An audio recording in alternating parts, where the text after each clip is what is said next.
കനത്ത മഴ. കണ്ണൂർ നഗരത്തിൽ വെള്ളക്കെട്ട് രൂക്ഷം. താഴ്ന്ന പ്രദേശങ്ങളെല്ലാം വെള്ളത്തിനടിയിലായി. നിരവധി കുടുംബങ്ങളെ മാറ്റിപ്പാർപ്പിച്ചു.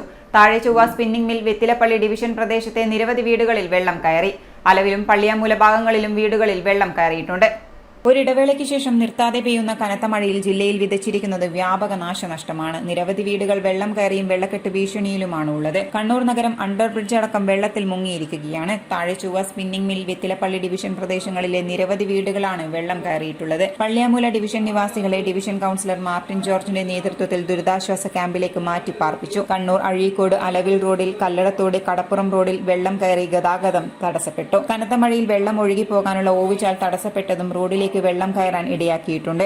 കടമ്പൂർ പൂങ്കാവിലും ഇടറോഡിന്റെ പാർശ്വഭിത്തി ഇടിഞ്ഞ് വീട്ടിലേക്ക് വീണ് അപകടം നടന്നിട്ടുണ്ട്. ആൾതാമസമില്ലാത്ത വീടായതിനാൽ വൻ ദുരന്തമാണ് വഴിമാറിയത്. ആറളത്തും സ്ഥിതി മോശമല്ല. പുനരധിവാസ മേഖലയിലേക്കുള്ള റോഡിന്റെ പ്രധാന പാലം വെള്ളം കയറി ഗതാഗതം തടസ്സപ്പെട്ടിട്ടുണ്ട്. ഉച്ചയോടുകൂടിയാണ് കനത്ത മഴയെ തുടർന്ന് പാലത്തിൽ വെള്ളം കയറിയത്. ഇതോടെ പ്രദേശത്തേക്ക് ഈ വഴിയുള്ള ഗതാഗതവും നിലച്ചു. രാവിലെ മുതലുള്ള ദുരിതപ്പെയ്ത്തിൽ ഇനിയും അപകടങ്ങൾ പതിയിരിക്കുന്നുണ്ട്. ജാഗ്രത കൈവിടരുതെന്ന് അധികൃതരുടെ മുന്നറിയിപ്പുമുണ്ട്. അതേസമയം മഴയും ശക്തമായ കാറ്റും തുടരുന്ന സാഹചര്യത്തിൽ ജില്ലയിലെ പ്രൊഫഷണൽ കോളേജ് ഉൾപ്പെടെയുള്ള എല്ലാ വിദ്യാഭ്യാസ സ്ഥാപനങ്ങൾക്കും വെള്ളിയാഴ്ച ജില്ലാ കളക്ടർ അവധി പ്രഖ്യാപിച്ചു. അങ്കണവാടികൾ, ICSE, CBSE സ്കൂളുകൾ, കേന്ദ്രീയ വിദ്യാലയങ്ങൾ, മദ്രസകൾ, ട്യൂഷൻ സെന്ററുകൾ എന്നിവയടക്കം അവധി ബാധകമാണ്. മുൻ നിശ്ചയിച്ച പ്രകാരമുള്ള പൊതുപരീക്ഷകൾ, യൂണിവേഴ്സിറ്റി പരീക്ഷകൾ എന്നിവയ്ക്ക് മാറ്റം ഉണ്ടായിരിക്കുന്നതല്ല.